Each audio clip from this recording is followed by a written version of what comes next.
E o interessante é que quando a gente olha para a história da Bíblia, eu penso em churrasco porque, no caso, Jesus estava multiplicando pães e peixes. Estavam ali numa cena, num momento em que Jesus estava falando às multidões, e aí, de repente, alguém chega e fala: Jesus, o pessoal está te ouvindo aqui por 5 horas seguidas, está todo mundo com fome, vamos mandar eles para o povoado para eles se virarem. Aí Jesus diz: olha, dá vocês mesmos de comer. E aí o que tinha ali era 5 pães, peixinhos, 5.000 homens, sem contar mulher e criança, tinha muita gente. Jesus manda trazer, ele agradece o Pai, e aí começa a distribuir e começa a simplesmente multiplicar. O negócio não tem fim. Você tira os pedaços de pão e vai aparecendo pão, e não para de sair pão. E aí eu fico pensando, você já parou para ver como isso é um absurdo? Você acredita nisso mesmo? Você imaginou você fazendo comida na sua casa, de repente o marido liga avisando que está chegando com uma turma, aí geralmente homem, a gente não programa, tá? É difícil o homem se programar, então a gente avisa mesmo em cima da hora, tipo, ó, estou chegando, mas eu estou levando, eu encontrei fulano com a esposa, os 3 filhos, estou chegando em casa com eles para almoçar, tá? E aí você está lá com a panelinha de arroz lá, que achava que era só você e o maridão que ia comer só, e de repente tem 5, 6 para comer. Você já imaginou você tirando o arroz da panela e não parando de sair arroz, né? Não é um absurdo? Ou no churrasco, né? Por isso que eu lembrei do churrasco, né? Pensou? Não parar de sair picanha da grelha, né? Que maravilha. Seria bom, né? Fazer um churrasco assim, a gente convida todo mundo, assa 2 bifinhos e não para de sair bife da grelha, né? Que coisa boa. Oi? Só picanha. Tem coisas que a gente lê nas escrituras que às vezes parecem um absurdo. Como que a gente crê numa coisa dessa? Vai que a gente consegue crer que o próprio Deus resolveu ser homem e nascer homem. E ele criou tudo, mas ele que, aliás, vamos ser honestos, acreditar que um ser supremo criou tudo isso, criou, e às vezes a gente não presta atenção, porque a gente acha que Deus criou as coisas e esquece de detalhar o que ele criou. Está vendo esse piso que você está pisando agora? Esse mineral? Há bilhões de anos, Deus simplesmente disse: exista. E ele existiu. E ele ficou empedrado em algum lugar durante todo esse tempo. E alguém tirou, lascou, lapidou e transformou e mexeu e está aí debaixo do seu pé. Foi Deus que criou cada molécula, cada átomo desse minério. Criou o ar que a gente está respirando, criou nossos sistemas, e isso já é um absurdo. E aí esse Deus que criou tudo veio a existir na forma de homem e nasceu de uma mulher virgem. Como assim? Virgem, uma mulher virgem concebeu um ser sem ter tido relação com homem nenhum. Uma criança simplesmente surgiu no ventre dela. Você já parou para perceber como é absurdo crer nas coisas que nós cremos e nós dizemos que cremos? Bom, estou falando sobre vida feliz, é a série nossa no mês de junho todo. Na semana passada, e quando a gente fala de vida feliz, eu estou desafiando vocês a perceberem a simplicidade da vida em Cristo. Na semana passada falamos sobre gratidão. Hoje, nós vamos falar sobre fé. Crer em coisas como essa que eu disse para vocês. Crer naquilo que a Bíblia diz. Crer em situações que eu e você não conseguimos explicar. A fé faz parte da vida do cristão. O cristão, o crente, o discípulo de Jesus, ele só consegue sobreviver na sua existência cristã, como um crente em Jesus Cristo, se tiver fé. E a fé está intimamente ligada a essa simplicidade da vida em Cristo. Porque a fé, ela foge dos parâmetros. Porque se a gente for parar aqui para cientificamente explicar Como um bebê surge no ventre de uma moça de 16 anos, virgem, a gente não consegue. Se a gente for parar aqui para tentar racionalizar como que 5 pãezinhos podem ser distribuídos e sustentar mais de 10 mil pessoas, a gente não consegue. Mas a fé, ela é uma matéria completamente dispensável de explicações. E a gente vai trabalhar um pouquinho sobre essa ideia. E olha como a fé ela é importante. Veja o que diz John Stott. Nesse livro aqui, se você quiser e tiver a oportunidade, esse livro se chama Cristianismo Básico. É um clássico do John Stott, que é um pastor anglicano, já falecido já, que nos desafia a perceber nessa vida cristã simples, como a fé tem o seu lugar e um lugar importante. E como essa fé, ela não é uma simples fé, não é ter fé em coisas que a gente talvez não consegue explicar apenas.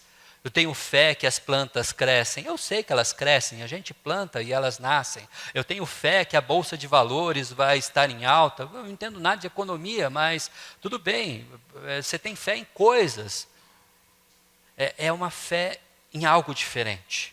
A fé do cristão é crer plenamente em quem é Jesus. Ou que Jesus é quem ele diz ser de fato.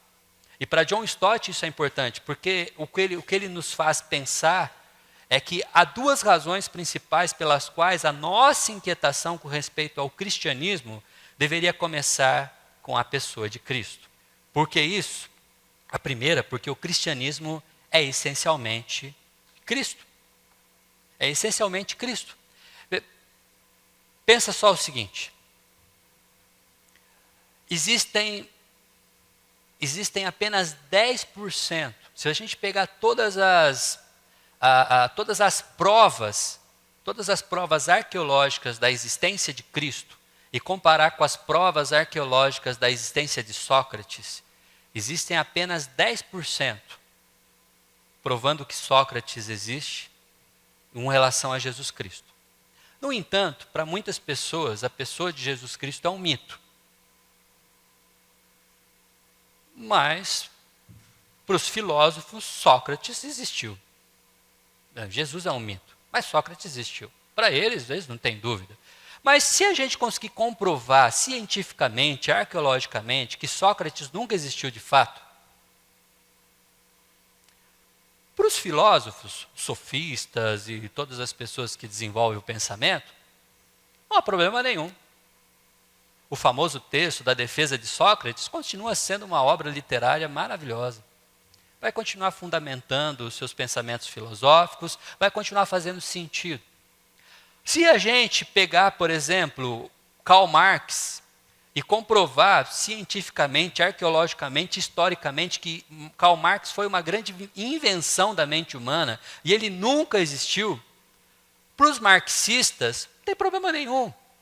As ideias, o pensamento, a filosofia marxista continua sendo um roteiro de vida, um roteiro de pensamento, um roteiro histórico para eles interessante.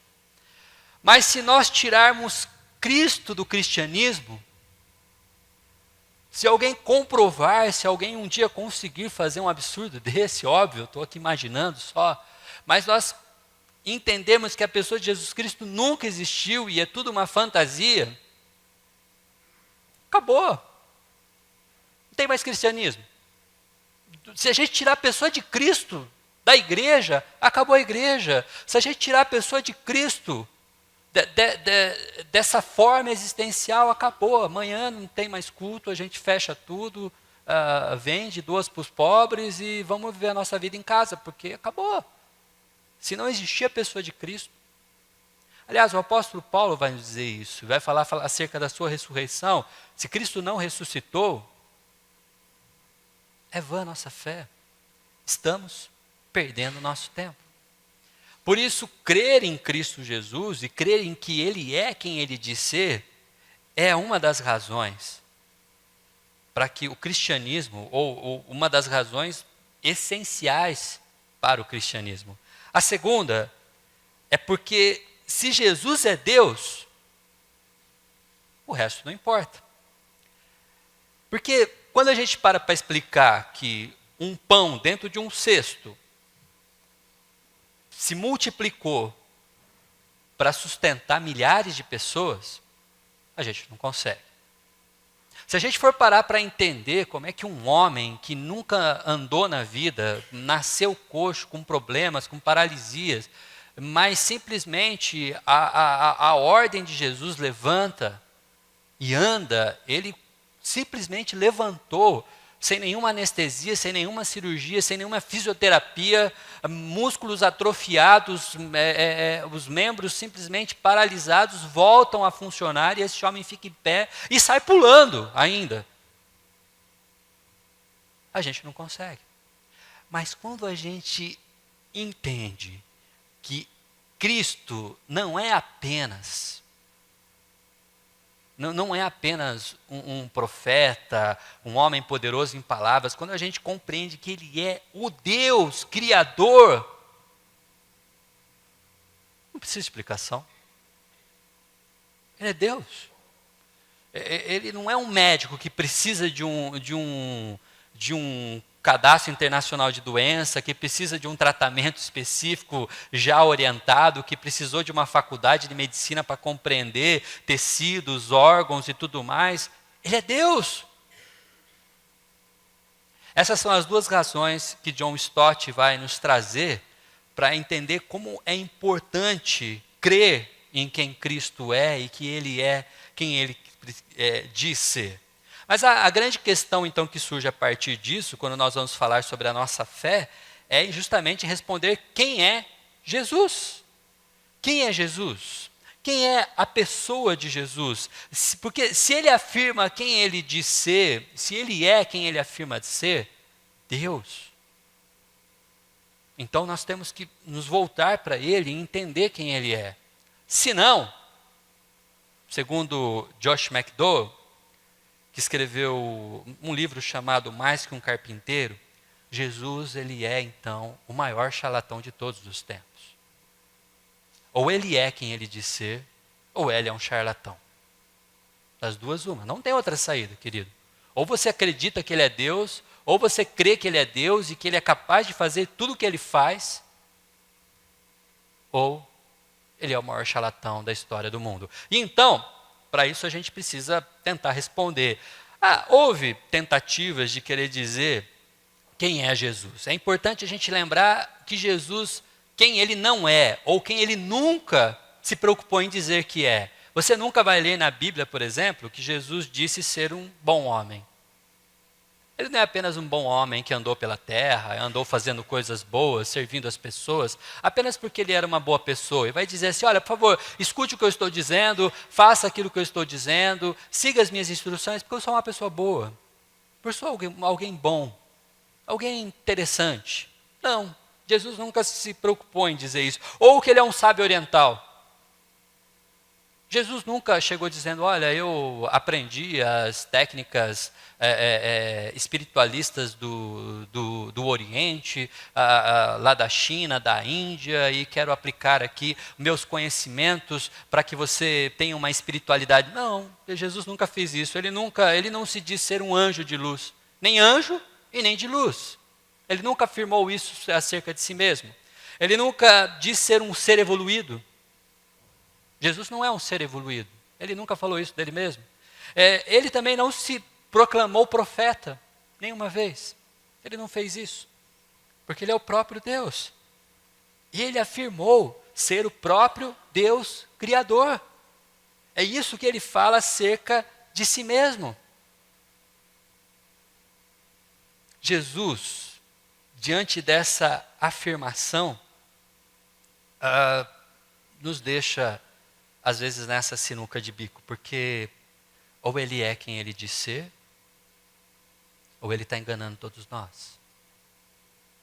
E por isso a fé é um ingrediente importante na vida de um cristão. A fé faz parte desse compêndio de coisas que existem dentro de um cristão que faz a vida dele ser simples. porque está dentro da simplicidade da vida em Cristo.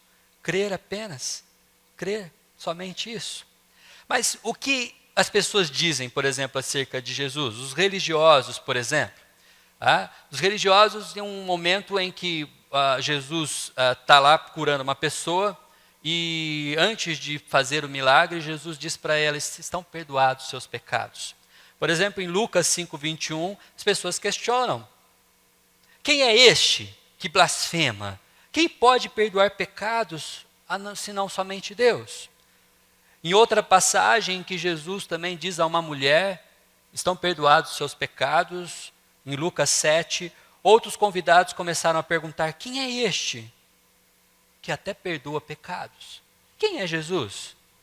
Os religiosos não conseguem responder. Os governantes, numa das cenas que nós temos em Lucas, o rei Herodes questiona, quem é este? Ele diz, olha, João Batista eu conhecia, eu mandei decapitá-lo. João eu conheço, mas quem é este? Quem é, pois, este de quem ouço todas essas coisas? Quem é Jesus? Os discípulos questionam. Os discípulos querem saber e falam a respeito de quem é Jesus. Em Marcos 4, Jesus está no barco com os discípulos, uma grande tempestade acontece, e eles estão todos apavorados, e então Jesus, lá no meio do barco, diz para o vento parar e para o mar se acalmar. E o vento para, e o mar se acalma.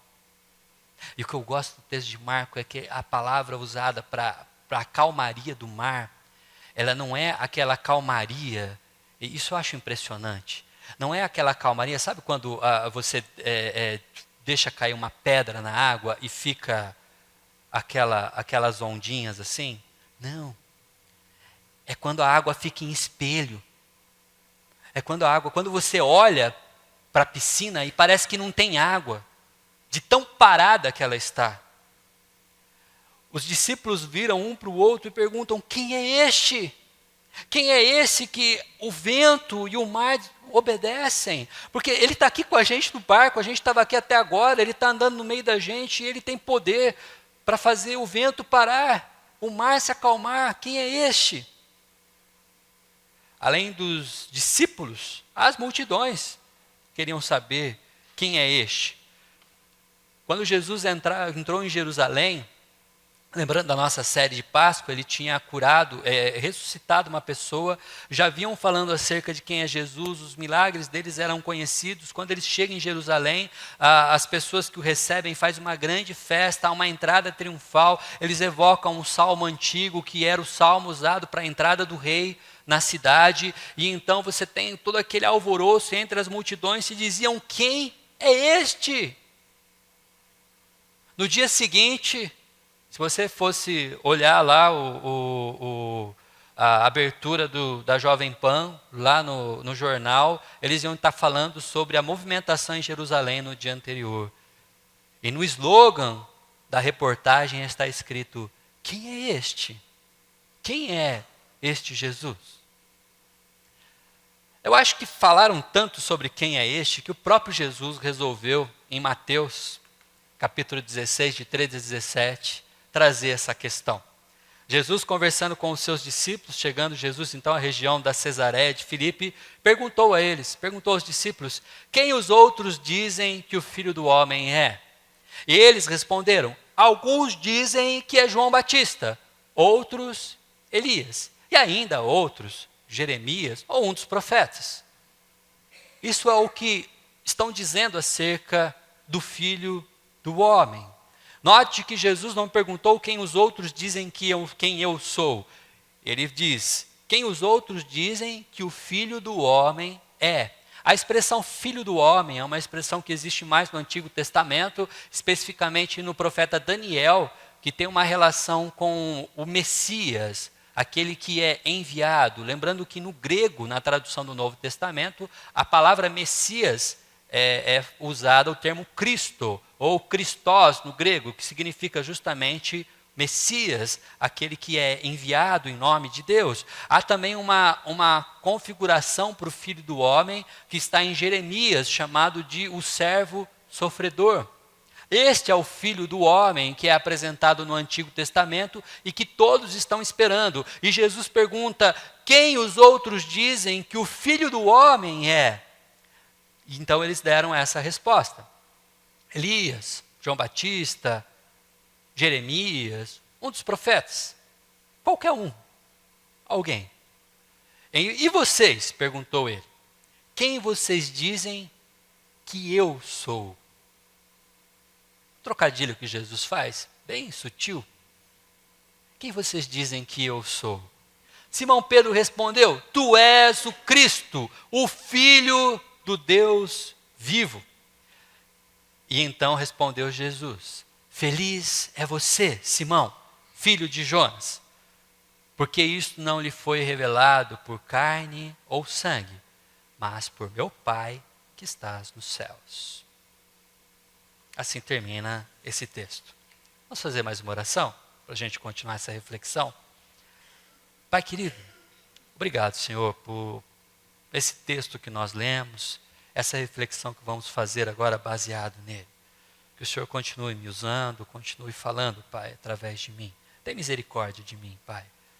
E nos ajuda a compreender, a entender e principalmente colocar em prática em nossas vidas aquilo que queremos falar hoje, Pai. É aquilo que o Senhor tem colocado em meu coração. Em nome de Jesus. Amém. Queridos, para quem é importante essas mensagens? E isso que nós vamos compartilhar, já compartilhamos semana passada e vamos compartilhar aqui até o final do mês. Talvez justamente para alguém que não tenha se sentido feliz na sua vida, afinal de contas a nossa série está chamando Vida Feliz. Mas talvez para aqueles que têm dificuldade de assimilar todas essas informações que existem acerca de Cristo, daquilo que Deus fez, de todos esses milagres que existem na Bíblia. A fé é uma matéria complicada para a vida de muita gente, porque é difícil crer em tudo que a Bíblia diz. É verdade. Não vou mentir para você não vou dizer que é fácil. Algumas vezes, algumas coisas que a gente lê, deixa a gente assim, de cabelo em pé. Como isso aconteceu? Como pode ter acontecido desse jeito? Como pode uma pessoa ter ressuscitado depois de estar 3 dias enterrada, morta? Como isso pode acontecer? E a nossa mente, às vezes, nos perturba. Mas para você que tem essa dificuldade, eu queria dizer que talvez essa mensagem possa vir como um alento. Eu já introduzi, enquanto estava lendo o texto, sobre a resposta que se dá a respeito de quem o Filho do Homem é. João Batista, Elias, um dos profetas, Jeremias. A verdade é que não existe um consenso entre aqueles que não convivem com Jesus. Jesus faz a pergunta daqueles que são chamados de os outros. Se a gente entender que os discípulos e os seguidores de Jesus fazem parte desse grupo de pessoas que convivem com Jesus, os outros são todos aqueles que não têm essa proximidade com Jesus. E se a gente sair por aí afora perguntando quem é Jesus, quem é Deus para você, a gente vai ter um monte de resposta nada a ver. Porque não há um consenso. Não existe consenso entre aqueles que não caminham próximo a Jesus. Por isso, talvez a compreensão acerca do que é essa fé, ou de como essa fé se desenvolve, nos vai fazer compreender que a fé não é desenvolvida pelo ver, pelo observar, pelo experimentar. Porque entre esses outros, existem muitas pessoas que viram os milagres de Jesus. Entre esses outros, existem muitas pessoas que foram curadas por Jesus. Entre os outros, existem pessoas que têm notícia acerca daquilo que Jesus faz. Mas eles não entendem quem é Jesus. O que nos leva, então, a uma compreensão acerca do que é a fé. O que faz, por exemplo, Pedro responder que Jesus é o Cristo. é o Messias, é o servo sofredor, é o Filho do Deus vivo. Como isso se dá, então? Como você sai daquele estado em que a gente fica, e agora, quem é Jesus? Como que funciona? Quem é esse ser? É um ser celestial, um anjo de luz, um homem sábio, um conhecedor de todas as coisas, o Deus Criador. Quem é Jesus? Fica aquele monte de conversa. E chegar até o ponto de dizer o que Pedro disse. Isso é fé. Isso é uma declaração maravilhosa. Aqueles que professaram a fé recentemente aqui na igreja fizeram isso. Aqui diante de todos vocês declararam: Jesus é o Cristo, é o Filho do Deus vivo. Então a gente aprende com o texto. Vamos responder. Para ter fé e crer plenamente em quem é Jesus, a primeira coisa que a gente aprende é que isto é fruto de um processo. Deixa eu dizer uma coisa para vocês. Jesus não tem pressa. Pedro não disse o que ele disse de bate-pronto. As pessoas não creem quem Jesus é de imediato. Isso não acontece. E às vezes a gente quer que a fé seja instantânea na vida das pessoas. Porque muitas pessoas veem o que Jesus fez e ainda assim não creem nele. Não adianta, é preciso ter um processo, é preciso ter um convívio. Então aqui, para você que tem dificuldade, querido, eu queria dizer para você que é normal. E dizer principalmente, você não vai crer sem um relacionamento primeiro. É por isso que muitas vezes o convite de Jesus não é crer em mim. Não é encostar a pessoa na parede e dizer assim: vem cá, você sabe quem eu sou, crê em quem eu sou, olho no olho, fala agora, quem eu sou para você. Jesus nunca se preocupou com isso. Mas Jesus faz a seguinte proposta: vem e veja. Evangelho de João, no primeiro capítulo, Jesus diz para as pessoas que estavam ali, diz para os discípulos de João Batista, na verdade: venham e verão quem eu sou. Caminha comigo, esteja comigo, anda comigo, e vocês vão ver. Vem e veja.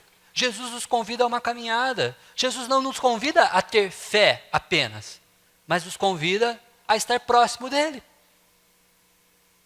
E estão crendo? Não sei, talvez não. Estão apostando, vamos caminhar com ele para ver o que dá. Vamos lá ver, vamos chegar perto dele.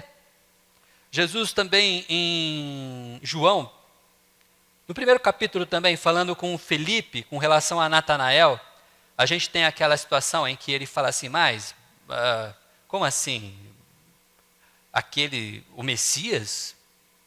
E Felipe diz então para Natanael: vem e veja.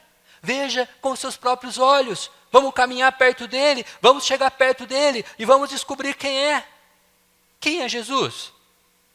A pergunta, aliás, o desafio não é creia em quem é Jesus, mas vem e veja. Venha caminhar perto dele. Venha caminhar com Jesus. Talvez muito paralelo, ou aliás, bem próximo a esse convite, é o siga-me. Jesus convida as pessoas a seguirem, não a ter fé nele, mas a segui-lo. Quando Jesus está em Mateus, capítulo 9, Jesus viu um homem chamado Mateus sentado na coletoria e disse: siga-me. Ou um texto que nós trabalhamos no ano passado, Lucas 5, em que Jesus chega até Pedro e diz: eu te farei de você um pescador de homens. Venha atrás de mim, siga-me, venha comigo, caminhe comigo. O convite não é tenha fé. O convite é siga-me. E o que eu quero dizer com isso é: não espere ter fé para seguir Jesus. Não espere crer plenamente para vir e ver. Não espere que toda a existência seja confirmada nessa matéria fé, para você ser um seguidor e estar próximo a Cristo. Venha e veja, com o seu coração quebrado, com suas dúvidas, com os seus medos, do jeito que você estiver, siga-o, vem e veja. Porque a fé, ela é fruto de um processo e não é uma pílula instantânea, que você vai numa noite de libertação e aí Satanás vai tirar todos os seus grilhões e aí de repente você, pum, agora estou crendo em tudo. Gente, isso não existe, querido. Isso é puro blá blá blá, besteira, heresia, não funciona assim. Satanás não tem poder para colocar escama nos seus olhos e impedir que você veja a luz. Ele não pode fazer isso, de maneira nenhuma. Mas venha e se aproxime para um relacionamento. E aí você vai crer. Quando a gente não faz isso, a gente fica semelhante à multidão. A gente até vê os milagres. A gente até vê o que Jesus faz. Mas como a gente não convive com Ele, não faz diferença. Isso me lembra uma história que eu ouvia quando era criança, que as pessoas diziam que fé é mais ou menos, muitos de vocês vão lembrar dessa ilustração. Fé não é você acreditar que um malabarista consegue ir da ponta do cabo de aço até a outra sem cair. Fé é você sentar num carrinho enquanto ele atravessa o cabo de aço, te empurrando e equilibrando por ele. E refletindo nessa mensagem, eu cheguei à conclusão de que essa ilustração, que é muito antiga e muito usada, ela é um pouco equivocada. Porque a fé não é apenas crer que um malabarista consegue atravessar um cabo de aço sem cair e subir no carrinho para você ir equilibrando num carrinho enquanto ele te empurra. A fé, ela é resultado de um processo em que você conhece o malabarista, em que você vê ele fazendo, que você percebe como ele faz, que você o conhece a tal ponto de confiar nele. Porque senão a fé vira um tiro no escuro. E a vida cristã não é um tiro no escuro. Ela é uma vida plena e feliz. Sim, com seus problemas que todo mundo tem, mas ela é essencialmente feliz, porque ela está pautada numa simplicidade que nós encontramos na pessoa de Cristo. E eu quero mostrar para vocês que a fé não é algo tão complicado, porque o fruto desse processo também existe espaço para questionamentos. Jesus não tem problema com questionamentos. Jesus não tem a menor dificuldade de ser questionado. Às vezes a gente acha que Deus vai se ofender se a gente falar para Ele que a gente tem alguma dúvida. Não se ofende nem um pouco, querido. Em Mateus 14, por exemplo, Pedro está num barco, Jesus está no mar e está tendo onda balançando, uma tempestade. Pedro está no barco e Jesus está no mar, andando sobre o mar. Jesus pisa em cima da água e não afunda. E aí todo mundo lá no barco fala assim, é um fantasma. É um fantasma. E aí Jesus fala, calma gente, sou eu, Jesus. Oh, já me conhece. Sou eu aqui. E aí Pedro duvida. E diz, se você é mesmo, manda eu ir aí te encontrar. E eu quero ir andando também, que nem você está andando. Se é você, Jesus mesmo, fala. Pedro? Tá bom. Então pula na água e vem andando. Não tem problema nenhum. Quer duvidar de Deus, querido? Duvide. Mas duvida à vontade, mas fala com Ele. Porque é andando na água, é afundando na água, é sendo socorrido por Jesus, é sendo arrastado de novo para dentro do barco, é no processo que Pedro vai descobrindo quem Jesus é. Tenha liberdade para sentir dúvida, para ter dúvida no seu coração. Aliás, se a gente for pensar em alguém, qual é a primeira pessoa que fala quem é Jesus na Bíblia? Escola Dominical, Dona Braulio, vai lá, responde. Quem é a primeira pessoa que fala quem Jesus é na Bíblia, no Novo Testamento? João Batista. João Batista. O que João Batista fala acerca de Jesus? Eis o Cordeiro de Deus, que que tira o pecado do mundo. Que matéria de fé. Aliás, João Batista falou antes disso, no ventre da mãe, né? Quando Maria tem um encontro lá com a mãe de João Batista, o João Batista já tem um estremelique lá, ele já sabia quem era Jesus. Mas, no entanto, quando João Batista está na cadeia, João Batista manda uma coletiva dos seus discípulos para interrogar Jesus, para fazer que pergunta a Jesus? Jesus, você é mesmo a pessoa que a gente estava esperando, ou a gente deve esperar outro? João Batista teve dúvidas acerca de Jesus. A fé é fruto de um processo, aonde tem espaço para questionamentos. Traga suas dúvidas, venha com a dúvida em teu coração. Não deixe de se aproximar de Jesus. Ainda, existe um tempo entre o ver e o crer. Lembre que isso não é instantaneamente. Entre Pedro, que está no barco e não entende quem é Jesus ainda direito, e o Pedro, que diz, tu és o Cristo, existe um intervalo, existe um tempo, existe algo acontecendo na vida. Mas existe uma verdade que a gente vai aprendendo dentro de um processo. Não é instantâneo, não é imediato. Não venha para a igreja e volte para casa pensando assim, ainda não creio, não está funcionando. Calma. Acontece com o tempo. No começo, a gente duvida até que Deus pode perdoar os nossos pecados. No começo, a gente duvida até que Deus é Deus de fato. No começo, a gente duvida até que as coisas podem de fato melhorar. A gente duvida de tudo. Mas se você estiver seguindo, se você estiver junto, você vai experimentar, você vai crescer, você vai se desenvolver. Existe um tempo entre o ver e o crer. Não seja instantâneo. E nem queira que isso seja instantâneo na vida das pessoas. Às vezes oramos por pessoas queridas que nós apresentamos Jesus, a gente fala acerca dele, a gente anuncia o evangelho, a gente dá testemunho, a gente traz na igreja, e a gente acha, agora vai. E não vai. Deus não tem pressa. Uma das vantagens de ser uma igreja presbiteriana, calvinista, é que nós cremos na soberania de Deus. Nós cremos na soberania de Deus. E os planos de Deus não podem ser frustrados, querido. Aquilo que Deus tem para fazer na vida de alguém, Ele vai fazer efetivamente. Pode ser a vida do seu irmão, do seu esposo, do seu cunhado, do seu sobrinho, do seu filho, e pode ser a sua própria vida. Nós cremos plenamente nisso. Só que cremos de que maneira? Instantaneamente? Pílula da fé, a gente compra por aí na farmácia? Não. É fruto de um processo. A segunda coisa que a gente aprende com esse texto bíblico é que é fruto também de uma experiência que vai além do intelecto. Olha só o que Jesus diz. Feliz é a nossa série, Vida Feliz. E olha como a fé em quem é Jesus pode te fazer feliz.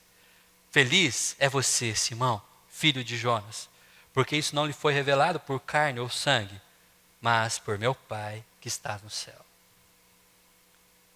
Por meu Pai que está nos céus. Como crer? Como a fé pode se tornar essa fé que Pedro tem? Uma declaração maravilhosa: tu és o Cristo. Através da racionalidade, fazendo seminários, estudos, escola dominical, e lê. O John Stott que a gente citou aqui, ou o Josh McDowell, ou a gente lê Tim Keller, lê os sermões do Hernandes Dias Lopes, a gente vai tentar se encher de todo tipo de racionalidade possível. Será que isso pode produzir fé? Pode, no máximo, te ajudar a entender aquilo que você está crendo, mas não vai te dar mais fé. Porque Pedro creu e disse o que ele disse, não como fruto da sua própria reflexão natural humana, não como fruto do seu conhecimento, não como fruto da sua experiência intelectual, do seu investimento intelectual, mas simplesmente porque Deus revelou, simplesmente porque o próprio Deus trouxe entendimento. Por isso, a fé, ela é fruto de uma experiência que vai além do intelecto, passa pelo intelecto, mas não depende dele. Se depender apenas da sua racionalidade, você não vai crer nunca. E, sinceramente, é natural que você não creia, porque nós cremos em coisas absurdas aos olhos humanos, que o intelecto não consegue compreender. A gente só consegue crer absolutamente através de uma intervenção que vai além do intelecto, excede, transcende, que é dada pelo próprio Deus, é dado por Ele mesmo. Por isso, envolve sim o intelecto, mas não se restringe a ele. Assim funciona o desenvolvimento da fé. Como crer num Deus que se tornou homem? Como crer em um Deus que nasceu de uma virgem? Como crer num Deus que faz com que esqueletos voltem a ter corpo, tendões e simplesmente comecem a marchar como um exército? Como crer que Deus criou do nada tudo o que existe? Pelo intelecto? Não vai dar certo. Mas Deus. Isso me faz lembrar quando Jesus está conversando com uma pessoa que pede uma coisa impossível. E Jesus diz a ele: creia de todo o coração que vai dar certo. E então ele diz para Deus, diz para Jesus, que é Deus: me ajuda na minha falta de fé. Me ajuda na minha falta de fé. Jesus Cristo, numa oração, ele diz: te louvo, Pai, Senhor dos céus e da terra, porque escondeste essas coisas dos sábios e cultos. Escondeste essas coisas daqueles que só processam através do intelecto. Escondeste essas coisas daqueles que precisam racionalizar para entender. Mas a revelaste aos pequeninos. Sim, Pai, pois assim foi do teu agrado. Você ainda não crê perfeitamente? Falta fé para essa vida que acaba se tornando simples na pessoa de Jesus. Simples porque a fé não vai ser fruto de uma produção natural sua, jamais será. Então descanse, querido. Permita-se duvidar, permita-se desconfiar às vezes, permita-se achar que talvez não dê certo. Mas enquanto você tem as dúvidas no seu coração, enquanto você tem dificuldade para crer, esteja envolvido com Cristo, porque a fé é fruto de um processo. Isso é a sua parte. Se envolva. Não perca oportunidades. Não perca nenhuma oportunidade. O que eu quero dizer é que você talvez possa aí pensar no seu coração: bom, se é fruto de um processo e eu preciso me envolver, então deixa eu dar uma olhadinha na caderneta de possibilidades de processos de fé. Quem está pregando na Central de Santa Bárbara na semana que vem? Quem está pregando em tal igreja? Qual vai ser a mensagem em tal lugar? Deixa eu fazer uma coletânea aqui de melhores momentos para desenvolver a minha fé. Não, não é isso que eu estou falando.